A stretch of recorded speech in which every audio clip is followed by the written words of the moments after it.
শহরে একের পর এক মেয়েদের খুন করা হচ্ছে, তবে যেন তেন ভাবে নয়, একদম বীভৎস কায়দায়। মেয়েদের চুল ও হাত পিছনে একসাথে বেঁধে তারপর গলায় ফাঁস দিয়ে তাদের জীবন কেড়ে নিচ্ছে কোনো এক নরপিশাচ। তবে অবাক করা বিষয় হলো, তারা নারী ভিকটিম হলেও কারোর ফরেনসিক রিপোর্টে ধর্ষণ কিংবা ফিজিক্যাল অ্যাসল্টের কোনো চিহ্ন নেই, যেখানে অধিকাংশ কিলারের মোটিভ থাকে প্রথমে অ্যাসল্ট করে তারপর হত্যা করা। এখন এই কেসটা এতটাই জটিল হয়ে পড়ে যে শহরের বাঘা বাঘা সব ইনভেস্টিগেটরও তার কোনো কুলকিনারা খুঁজে পায় না। তবে শেষ পর্যায়ে এসে মুভি এমন এক টার্ন নেয় যা রীতিমতো তোমার কল্পনাকেও হার মানাবে। তুমি কখনো ভাবতেই পারবে না যে আরে এই লোক কিনা সিরিয়াল কিলিং করছে। ভাইরে ভাই, এই তামিল মুভি যে কি লেভেলের থ্রিল তোমাকে এক্সপেরিয়েন্স করাবে তা তোমার চিন্তারও বাইরে।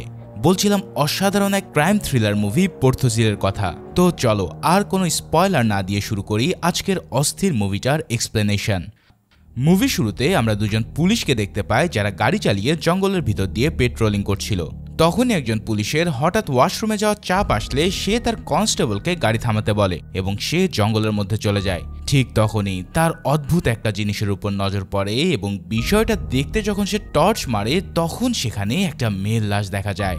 এই মেয়েটাকে অনেক নির্মমভাবে হত্যা করা হয়েছিল। লাশটা দেখে সে অনেক ভয় পায় এবং বিষয়টা তার স্টেশনে জানালে কিছুক্ষণের মধ্যেই সুপেরিয়ররা ঘটনাস্থলে এসে পৌঁছায়। সেই লাশটির ইনভেস্টিগেশন করার জন্য একজন অফিসার সেখানে আসলে তার সহকারী জানায় এই মেয়েটাকেও ঠিক তেমনই ভাবে হত্যা করা হয়েছে যেমন 3 দিন আগে ঘটা সেই কাজের মেয়েকে হত্যা করা হয়েছিল। তার মানে এই দুটো মার্ডারের খুনি একই। এই মার্ডারের কথা শুনে সেই ইনভেস্টিগেট অফিসার নিজেই ভয় পেয়ে বলে তুমি কেন আমাকে সে মার্ডারের কথা মনে করিয়ে দিচ্ছ।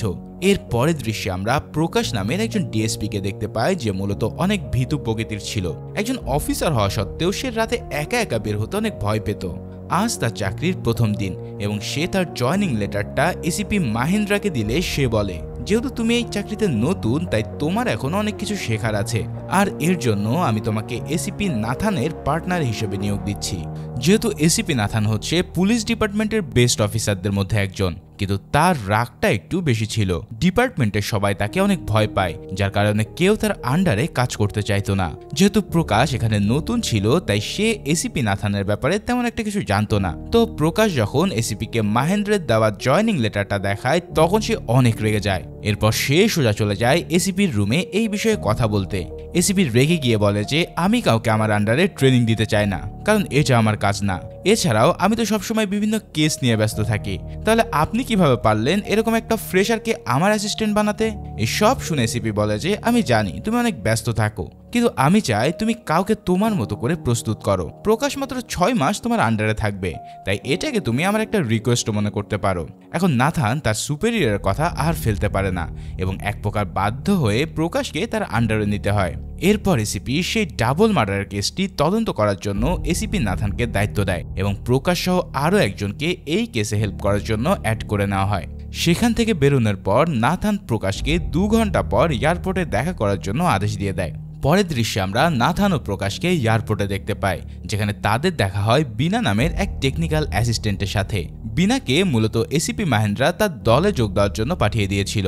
এরপর তারা একসাথে হয়ে ত্রিচির উদ্দেশ্যে রওনা দেয় এবং সেখানে পৌঁছানোর পর তারা সর্বপ্রথম একটা লোকাল পুলিশ স্টেশনে গিয়ে ওই কেসের ব্যাপারে সব ডিটেলস নিয়ে নেয়। এরপর এসিপি নাথান তার টিম নিয়ে চলে যায় মর্গে, যেখানে মুভির শুরুতে দেখানো সেই মেয়েটার পোস্টমর্টম চলছিল।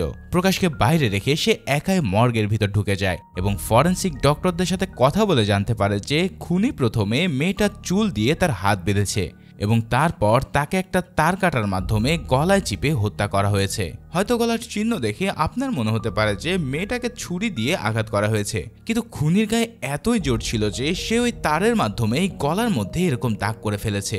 যেহেতু মেয়েটির চুল দিয়ে হাতটা বাঁধা ছিল তাই তার মুখটা ছিল তখন উপরে, আর এই কারণেই খুনির মূল উদ্দেশ্য ছিল মেয়েটাকে অনেক কষ্ট দিয়ে মারা এবং তার মুখের ভয়টা উপভোগ করা। এরপর এসিপি নাথান প্রকাশকে মর্গের ভিতরে আসতে বলে যাতে সেও ডক্টরের দেওয়া তথ্যগুলোর মাধ্যমে কিছু শিখতে পারে। কিন্তু এই লাশ দেখতে পেয়ে প্রকাশের প্রচন্ড ভয় হয় এবং তার মাথা ঘুরতে থাকে। আর সহ্য করতে না পেরে তৎক্ষণাৎ সে বমি করার জন্য বাইরে দৌড়ে চলে আসে। এটা দেখে এসিপি তাকে খোঁটা মেরে বলে যে সামান্য লাশ দেখে যদি তুমি বমি করে দাও তাহলে কি বা শিখতে পারবে এখানে, তাহলে তোমাকে দিয়ে এসব কিচ্ছু হবে না।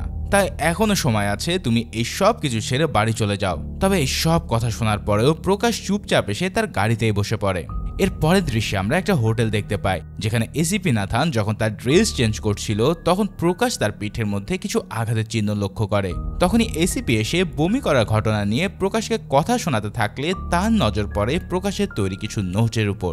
এই নোটগুলো ছিল ডাবল মার্ডার কেস সংক্রান্ত। এটা নিয়েও এসিপি তার সাথে মজা নিতে থাকে, কেননা সে একজন ইউনিভার্সিটির ছাত্রের মতন এইসব বিষয় নিয়ে নোট বানাচ্ছিল। এই সব শুনে প্রকাশের অনেক রাগ হয়, কিন্তু এসিপি তার চেয়ে সিনিয়র হওয়ায় সে তাকে তেমন কিছু বলতে পারে না এবং মন খারাপ করে তার রুম থেকে বেরিয়ে যায়। ঠিক তখনই বিনার সাথে তার দেখা হলে তারা দুজনে হোটেলের ছাদে গিয়ে এসিপিকে নিয়ে কথা বলতে থাকে। বিনা প্রকাশকে বোঝায় যে এসিপি স্যার এরকম সবার সাথে আচরণ করে, তাই এটা নিয়ে বেশি মন খারাপ করার কিছু নেই। মনে রাখবে, এই সেক্টরে যারা যত বেশি ভালো কাজ করে তারা তত বেশি রেসপেক্ট অর্জন করে। তাই তুমি তোমার কাজের মাধ্যমে দেখিয়ে দাও যে তুমিও এই জবের জন্য একজন যোগ্য ক্যান্ডিডেট। বিনার বলা প্রতিটা কথায় প্রকাশের অনেক ভালো লাগে এবং সে অনেক মোটিভ হয় এই কাজটা আরো ভালো করে করতে। পরের দিন সকালে এসিপি প্রকাশকে নিয়ে মুভির শুরুতে দেখানো সেই ক্রাইম সিনের তদন্ত করতে যায়। এখানে তারা ফরেন্সিক ডক্টরের বলা প্রতিটা কথা প্রকাশকে ব্যাখ্যা দিতে বলে। এছাড়াও খুনি কিভাবে সেই মেয়েদেরকে খুন করেছিল তার সবকিছু প্রকাশকে প্র্যাকটিক্যালি সে দেখাতে থাকে। এসিপি এবার বলতে শুরু করে, যে দুটা মেয়ে মার্ডার হয়েছে তাদের বয়স ছিল প্রায় 20 থেকে 30-এর মধ্যে এবং তাদের মধ্যে আমরা কোনো কানেকশনও খুঁজে পাইনি। তার মানে খুনি কোনো একটা বিষয়ের উপরে রেগে আছে, যে কারণটা সে এই মেয়েদের উপরে ঝাড়ছে। এখন খুনি এর জন্যই লাশগুলোকে গায়েব করেনি, কারণ সে তার কোনো চিহ্ন এই লাশগুলোতে রাখেনি। তার মানে খুনির এই সব বিষয়ে ভালো একটা ধারণা রয়েছে এবং সে জানে কি কি ভুল না করলে পুলিশ কোনো এভিডেন্স খুঁজে পাবে না। এছাড়াও পোস্টমর্টমের মাধ্যমে আমরা জানতে পেরেছি যে দুটা মেয়েকে খুনি রাতের বেলায় হত্যা করেছে। এই সব কথাবার্তা যখন হচ্ছিল ঠিক তখনই তাদের ড্রাইভার এসে জানায় যে আরও একটা মেয়ের লাশ পাওয়া গেছে। তাই তারা তৎক্ষণাৎ ঘটনাস্থলে পৌঁছায় এবং মেয়েটার লাশ দেখে বুঝতে পারে যে একেও ঠিক একই রকমভাবে হত্যা করা হয়েছে। যেহেতু এখন পর্যন্ত 3টি মার্ডার হয়ে গেছে, তাই এসিপি এই মেয়েটির লাশটি ইনভেস্টিগেশনের দায়িত্ব প্রকাশকে দিয়ে সে নিজেই চলে যায় এরিয়া কমিশনারের সাথে কথা বলতে। তো সেই মেয়েটার ব্যাপারে তদন্ত করে প্রকাশ জানতে পারে যে এই মেয়েটি একটা বৃদ্ধাশ্রমে কাজ করত। এছাড়াও অসহায় ও গরিব বাচ্চাদের সে টিউশনি পড়াতো। তাই মেয়েটার ব্যাপারে ওই বৃদ্ধাশ্রমে জিজ্ঞাসাবাদ করলে তার বান্ধবী বলে যে শেষ রাতে বাড়ি যাওয়ার সময় তার স্কুটিটি খারাপ হয়ে গেলে সে ওটাকে নিয়ে একটা গ্যারেজে রেখে আসে। এখন এই কথা শুনে প্রকাশ এবার বৃদ্ধাশ্রমের কাছাকাছি একটা গ্যারেজে গিয়ে সেই মেয়েটার ছবি দেখালে গ্যারেজ মালিক বলে যে এই মেয়েটা তো কাল রাতে তাদের গ্যারেজে এসেছিল, কিন্তু ইঞ্জিন সিজ হয়ে যাওয়ার কারণে আমি তাকে তৎক্ষণাৎ স্কুটিটি ঠিক করে দিতে পারিনি, যার কারণে মেয়েটি পায়ে হেঁটে একাই তার বাসার দিকে যায়। ঠিক তখনই সেই গ্যারেজে থাকা একটা গাড়ি থেকে অদ্ভুত ধরনের একটা আওয়াজ বের হয়। এই আওয়াজটা শুনে প্রকাশের মনোযোগ সেই গাড়িটার দিকে যায়, কিন্তু সে ওটাকে ইগনোর করে তার কাজে আবারও মনোযোগ দেয়। অন্যদিকে এসিপি পুলিশ কমিশনারের সাথে কথা বলে পুরো ডিপার্টমেন্টে সকল পুলিশকে সিভিল ড্রেসে বিভিন্ন জায়গায় মোতায়েন করে। এছাড়াও সকল চেকপোস্ট ও পুলিশের গাড়িগুলোকে সরিয়ে ফেলতে বলে, কেননা এতে করে খুনির কোনো সন্দেহ হবে না। এছাড়াও সে বিনাকে আদেশ দেয় যে কোনো ধরনের মিসিং রিপোর্ট আসলে সবার প্রথমে আগে তাকে জানাতে। সেদিন রাতেই আমরা আরও একজন মেয়েকে দেখতে পাই যে কারোর সাথে কথা বলতে বলতে বাইরের দিকে যাচ্ছিল। তখনই মেয়েটি তার আশেপাশে কাউকে ফিল করলে যখন ভয়ে ভয়ে পিছনের দিকে তাকায় তখনই সে তার পিছনে একটা লোক দেখতে পায়। এরপর সিন কাট হয়ে চলে আসে এসিপির দিকে, যে প্রকাশ ও একজন কনস্টেবলকে নিয়ে রাতের আধারে পেট্রোলিং করছিল। তখন বিনা এসিপিকে ফোন দিয়ে জানায় যে আরও একটা মেয়ের মিসিং হয়েছে। তাই দ্রুত সে ওই মেয়েটার বাসার আশেপাশে থাকা আখের ক্ষেতের ভিতরে খোঁজাখুঁজি শুরু করে, কিন্তু সেখানে তেমন কিছু না পেলে বিনা আবারও এসিপিকে ফোন দিয়ে জানায় সেই মেয়েটির মা তার অভিযোগ তুলে নিয়েছে, কারণ মেয়েটি কাউকে না বলে তার ফ্রেন্ডের বাড়িতে ঘুরতে গিয়েছিল। আর এরই মধ্যে সেই মেয়েটা ঠিকঠাকভাবে তার বাসায়ও পৌঁছে গেছে। তখন এসিপিকে জানানো হয় যে আরও একটা মেয়ের লাশ পাওয়া গেছে, যাকে আমরা কিছুক্ষণ আগে ময়লা ফেলার জন্য বাইরে যেতে দেখেছিলাম। এবার সেখানে পৌঁছালে যেই কনস্টেবল তাদের গাড়ি চালাতো সে কান্নায় ভেঙে পড়ে, কেননা সে আবিষ্কার করতে পারে যে এই লাশটি তার আপন মেয়ের। পরের দিন সকালে তারা দুজন সেই মেয়েটার অন্তিম সংস্কারে গেলে প্রকাশ রাগ করে বলে যে এখনো পর্যন্ত 4টা খুন হয়ে গেল, কিন্তু আমরা কোনো ক্লু খুঁজে পাচ্ছি না। দেখে মনে হচ্ছে খুনি এই কাজে অনেক এক্সপেরিয়েন্স। এই কথাটা শুনে এসিপির কিছু মনে পড়ে এবং সে প্রকাশকে বলে যে যেহেতু খুনি অনেক এক্সপেরিয়েন্স তাই আমার বিশ্বাস সে আগেও অনেক খুন করেছে। তাই আমরা যদি পুরাতন ফাইল চেক করতে থাকি তাহলে অবশ্যই আমরা কোনো না কোনো একটা ক্লু খুঁজে পাবো। এরপর এসিপি তার টিম নিয়ে প্রায় 10 বছরের পুরাতন সকল ফাইল চেক করতে থাকে, কিন্তু এত কিছু চেক করার পরেও তারা কোনো ধরনের ক্লুই খুঁজে পায় না। তখন প্রকাশ বলতে থাকে যে হতে পারে কিছু কিছু ক্ষেত্রে খুনি 20-30 বছর পরেও খুন করতে পারে। একজন সাইকো কিলার যদি খুন করার চেয়ে বেশি সন্তুষ্টি অন্য কিছুতে পায় তাহলে সে খুন করা বন্ধ করে দিতে পারে, কিন্তু ওই জিনিসটাতেও যদি বোরিং লাগা শুরু হয় তাহলে তখন আবার সে অন্যরকমভাবে খুন করা শুরু করতে পারে। তাই আমাদের উচিত শুধু 10 বছরের রেকর্ড নয়, আমরা 20 থেকে 30 বছরের রেকর্ড চেক করি। এই সব কথা শোনার পর এসিপি বুঝতে পারে যে না, প্রকাশের একটা ব্রেন আছে। তাই সে প্রকাশের কথায় রাজি হয়ে যায় এবং 30 বছর আগে সকল ফাইল চেক করার জন্য পাঠিয়ে দেয়। এবার অনেক খোঁজাখুঁজির পর অবশেষে প্রকাশ একটা ফাইল খুঁজে পায়। এই ফাইলে 6 বছরে মোট 9টি মেয়েকে খুন করা হয়েছিল, যাদের বয়স ছিল 30 থেকে 35-এর মধ্যে। এছাড়াও প্রত্যেকবার খুনি গলায় দড়ি চেপে সেই মেয়েদেরকে হত্যা করেছিল। এছাড়াও এই মেয়েগুলোরও একে অপরের সাথে কোনো ধরনের কানেকশন ছিল না, অর্থাৎ এরা সবাই র্যান্ডম ভিকটিম ছিল। কিন্তু এখানে এই 9টা কেসের ইনভেস্টিগেশন জন নামের একজন পুলিশ অফিসার করেছিল। এই সব তথ্য প্রকাশ এসিপিকে জানালে সে প্রকাশকে এই সব কেস নিয়ে আরও বেশি স্টাডি করতে বলে। এরপর সে একাই চলে যায় জন নামের সেই অফিসারের সাথে কথা বলতে। এদিকে প্রকাশ এরপর বোর্ডে লাগানো ছবি দেখে আরও একটা জিনিস নোটিস করে। সে দেখতে পায় যে প্রত্যেকটা মেয়ের ঘাড়ে একটা আঘাতের চিহ্ন রয়েছে। তাই সে এই আঘাতের ব্যাপারে জানতে একজন ডক্টরের কাছে গেলে সে জানায় যে এটাকে প্রেসার পয়েন্ট অ্যাটাক বলে। আমাদের শরীরের বেশ কিছু প্রেসার পয়েন্ট আছে, যেখানে কেউ যদি একটু বেশি প্রেসার দিয়ে হামলা করে তাহলে সেই ব্যক্তিটা কিছু সময়ের জন্য বেহুশ হয়ে পড়বে। এখন প্রকাশের প্রশ্ন হচ্ছে যে এখন তো এই সব তথ্য খুব সহজেই ইন্টারনেটের মাধ্যমে বের করা যায়, কিন্তু 30 বছর আগে মানুষ যদি এসব বিষয়ে জানতে চাইতো তাহলে সে কিভাবে খুঁজে পেত? তখন ডক্টর তাকে জানায় যে 30 বছর আগে বই পড়া ছাড়া অন্ততপক্ষে এইসব বিষয় জানা একেবারেই অসম্ভব ছিল। তাই প্রকাশ ভাবতে থাকে যে যদি এই খুনের কোনো লিড পেতে হয় তাহলে তাকে লাইব্রেরিতে গিয়ে এই ধরনের বই কে নিয়েছে তা খুঁজে বের করতে হবে। যাক, অন্যদিকে এসিপি জনের বাড়িতে গেলে সেখানে সে জনের পরিবর্তে তার ছেলে কেনেডিকে দেখতে পায়। এখানে কেনেডি জানায় যে তার বাবা অনেক আগেই মারা গেছে। এরপর সে কেনেডির সাথে তার বাবার ব্যাপারে কথা বলার জন্য ঘরে প্রবেশ করলে লক্ষ্য করে যে তার ঘরে সবকিছু অনেক পারফেক্টলি গোছানো আছে, এমনকি কোনো কিছু অগোছালো থাকলেও সে দ্রুত সেটাকে ঠিক করে নিচ্ছে। এরপর এসিপি কেনেডির সাথে কথা বলে জানতে পারে যে সে বাড়িতে একাই থাকে এবং তার একটা বড় ছেলে আছে যে পড়াশোনার জন্য দিল্লিতে রয়েছে। এছাড়াও 3 মাস আগেই তার স্ত্রী মারা গেছে, যার সাথে সে প্রায় 25 বছর ধরে সংসার করেছে। এবার কেনেডির প্রত্যেকটা জিনিস 30 বছর আগে ঘটে যাওয়া সেই মার্ডারের সাথে মিলে যেতে থাকে এবং এসিপি এখন কেনেডির উপরে সন্দেহ করতে থাকে। অন্যদিকে প্রকাশ লাইব্রেরিতে গিয়ে ওই রিলেটেড বই ওই সময় কে পড়েছে তার একটা লিস্ট চেক করতে শুরু করে। ঠিক তখনই সে দেখতে পায় যে 30 বছর আগে একটা বই মাত্র 2 জন লোক নিয়েছিল, যাদের মধ্যে একজনের নাম ছিল কেনেডি। তার মানে সন্দেহটা এখন আরো বেশি পাকাপোক্ত হয়ে গেছে। সে দ্রুতই এই বিষয়টা এসিপিকে জানালে এসিপি এবার পুরোপুরি কেনেডিকে সন্দেহ করে এবং তার উপরে নজর রাখার জন্য প্রকাশকে দায়িত্ব দিয়ে দেয়।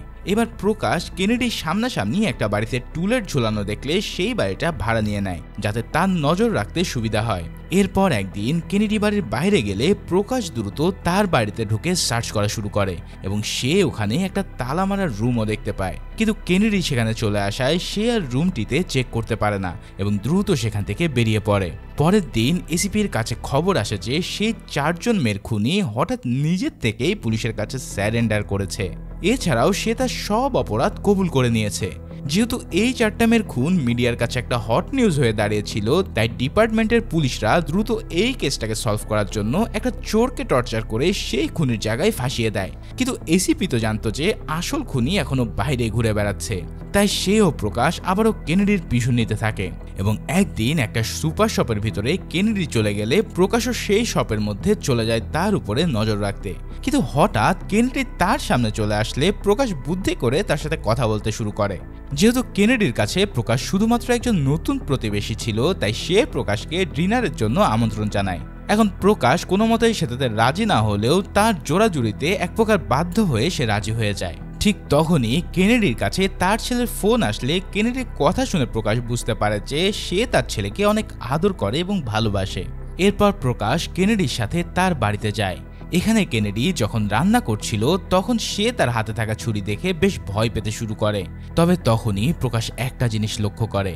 সে দেখতে পায় সেদিন যেই রুমটা তালা মারা ছিল আজ সেই রুমে কোনো তালা নেই। তাই সে একটু সাহস করেই কেনেডির চোখের আড়ালে সেই রুমের মধ্যে ঢুকে পড়ে। এরপর সেখানে সে ওই মহিলাদের ছবি দেখতে পায় যাকে 30 বছর আগে হত্যা করা হয়েছিল। ঠিক তখনই কেনেডি তার পিছন থেকে এসে প্রকাশের মাথায় আঘাত করে তাকে বেহুশ করে দেয় এবং যখনই সে প্রকাশকে ওই মেয়েদের মতো হত্যা করতে যাবে ঠিক তখনই কেউ একজন কেনেডির বাড়ির বেল বাজাতে থাকে। এই দৃশ্য দেখে সে বাধ্য হয়ে দরজা চেক করার জন্য বাইরে আসে। তবে দরজা খুলতেই সেখানে সে এসিপিকে দেখতে পায় যে তার পরিচয় দিয়ে তৎক্ষণাৎ কেনেডিকে গান পয়েন্টে নিয়ে নেয়। এরপর সে কেনেডিকে নিয়ে ওই রুমে চলে যায় এবং প্রকাশকে ছাড়িয়ে নিয়ে আসে। এবার সে এই 9টা খুনের ব্যাপারে কেনেডিকে জিজ্ঞেস করতে শুরু করে। তখন কেনেডি তার এই খুনগুলোর রহস্য উন্মোচন করতে শুরু করে। এখানে কেনেডি বলতে থাকে, যখন আমি ছোট ছিলাম তখন আমার বাবা জন আমাকে ছোটখাটো বিষয়ে অনেক মারধর করত। সে সব সময় আমাকে দিয়ে নানা ধরনের কাজ করাতো এবং সকল কাজ সে আমাকে দিয়ে সবসময় অনেক পারফেক্টলি করাতে চাইতো।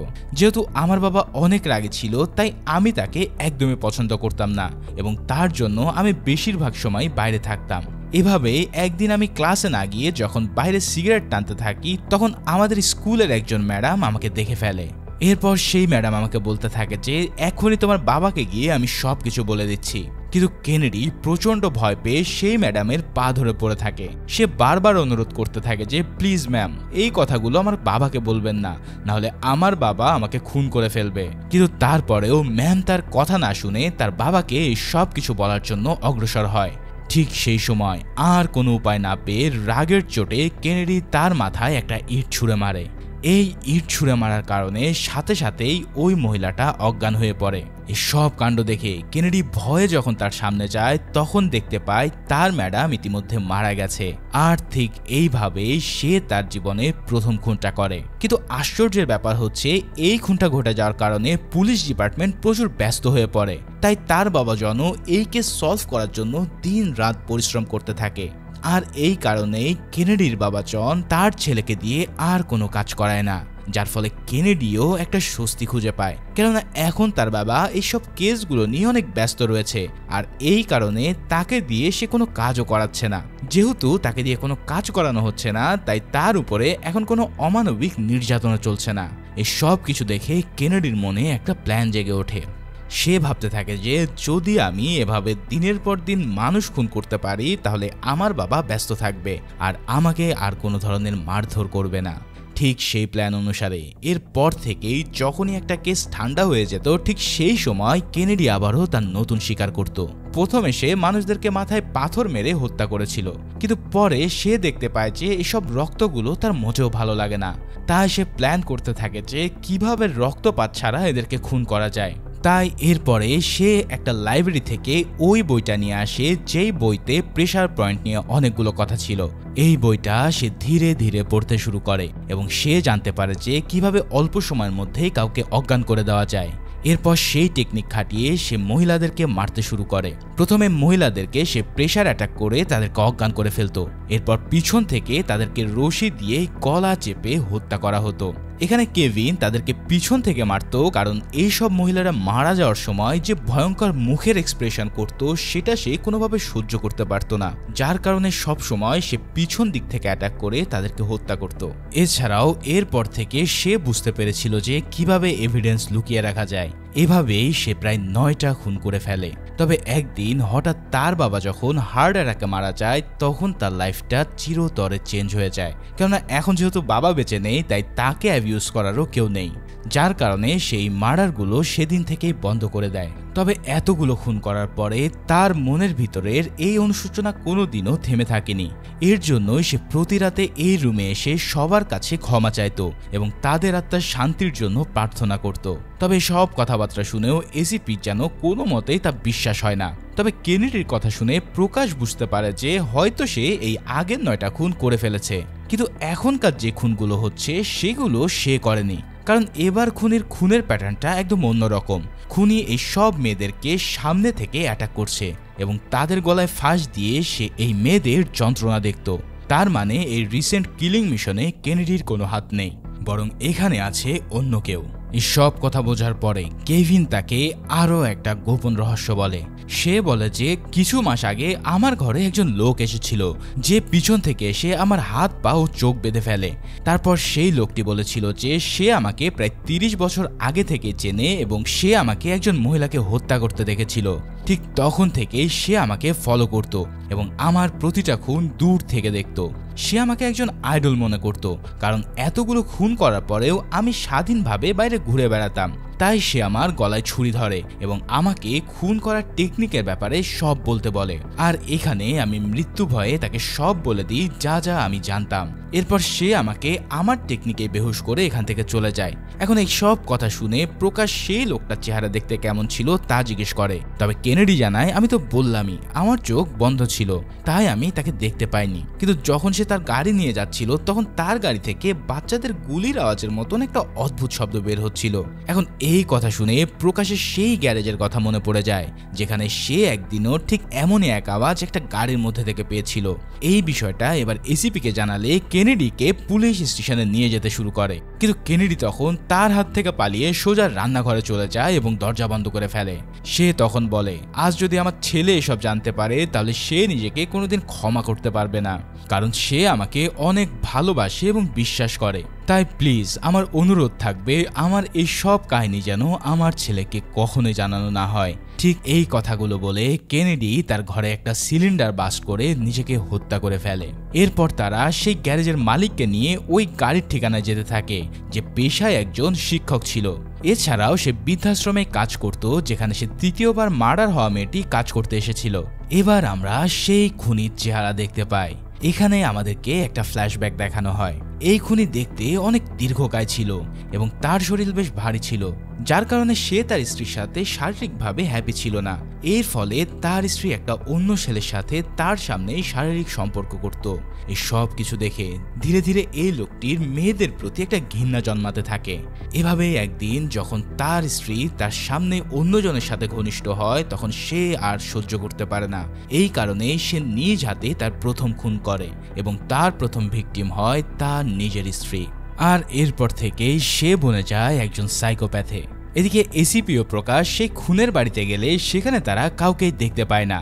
তবে প্রকাশ একটু খোঁজাখুঁজি করে সেই লোকটির স্ত্রী সহ ওই সকল মেয়েদের ছবি পায় যাদের সে নিজ হাতে হত্যা করেছিল। এরপর প্রকাশ একটা কফি শপের বিল পেলে তারা সেই কফি শপের উদ্দেশ্যে রওনা হয়, কারণ তাদের মনে হচ্ছে যে সে হয়তো ওই কফি শপে গিয়ে তার নেক্সট ভিকটিমকে শিকার করতে চলেছে। এবার যাওয়ার পথে প্রকাশ যখন সেই ছবিগুলো দেখছিল তখন সে লক্ষ্য করে যে তার স্ত্রী সহ প্রতিটা মেয়ের গায়ে একটা ডিম্পল রয়েছে। তার মানে এই খুনি শুধু ডিম্পলওয়ালা মেয়েদেরকেই খুন করছে, কারণ সে ওই মেয়েদের মুখে নিজের স্ত্রীকে কল্পনা করত।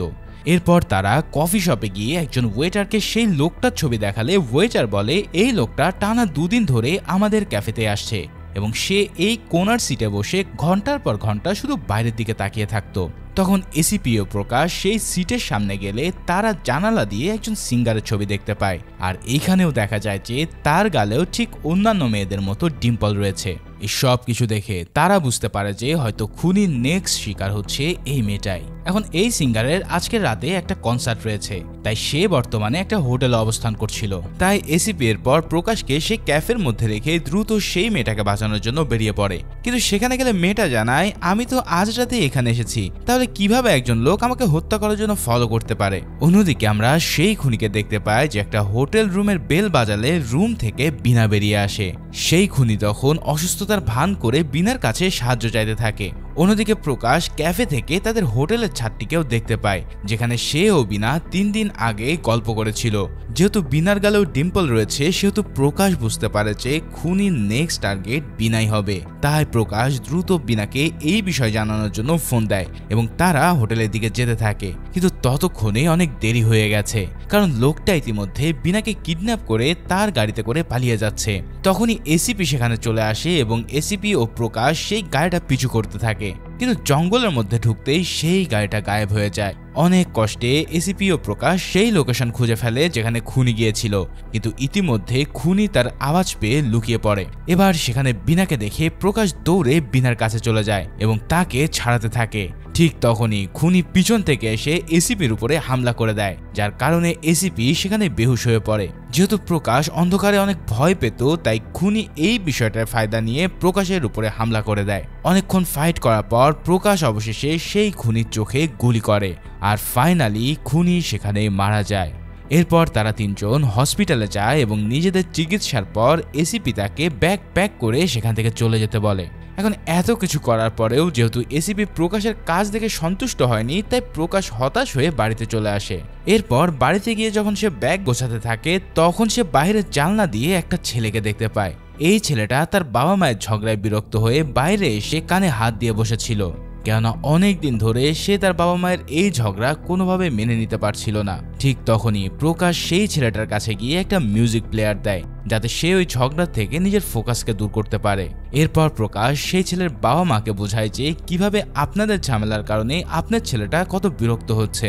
সে আরো বলতে থাকে, আপনারা যদি এমন করতে থাকেন তাহলে আপনার ছেলেও একদিন হয়তো খুনি হয়ে যাবে, কেননা প্রতিটা মানুষই তার পরিবারের কাছ থেকে সবকিছু শেখে।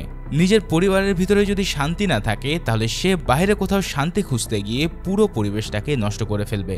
এই সব কথা শুনে তার মা দ্রুত বাইরে এসে তাকে সরি বলে বুকে জড়িয়ে ধরে এবং কথা দেয় তারা আর কখনোই ঝগড়াঝাটি করবে না। এই সব কিছু এসিপি দূর থেকে দেখছিল এবং এই ঘটনা দেখে তার চোখেও পানি চলে আসে। এরপর প্রকাশ ও এসিপি গাড়িতে একসাথে বসলে এসিপি বলে, আমার আরো একটা কেস সলভ করার দায়িত্ব দেওয়া হয়েছে, যেখানে আমি তোমাকে আমার পার্টনার হিসেবে নিতে চাই। এখন তুমি যদি চাও তাহলে টিমের সাথে যোগ দিতে পারো। এই সব কথা শুনে তো প্রকাশ একটা হাসি দিয়ে দুজনেই এই নতুন কেস সলভ করার উদ্দেশ্যে বেরিয়ে পড়ে। আর এরই মাধ্যমে এই অসাধারণ থ্রিলার মুভিটাও এখানে শেষ হয়। তো ভিডিওটা ভালো লেগে থাকলে অবশ্যই লাইক করতে ভুলো না, আর এই ধরনের আরও সাসপেন্স থ্রিলার মুভি দেখার জন্য অবশ্যই চ্যানেলটাকে সাবস্ক্রাইব করে রেখো। দেখা হচ্ছে পরের কোনো ভিডিওতে, সেই পর্যন্ত আল্লাহ হাফিজ।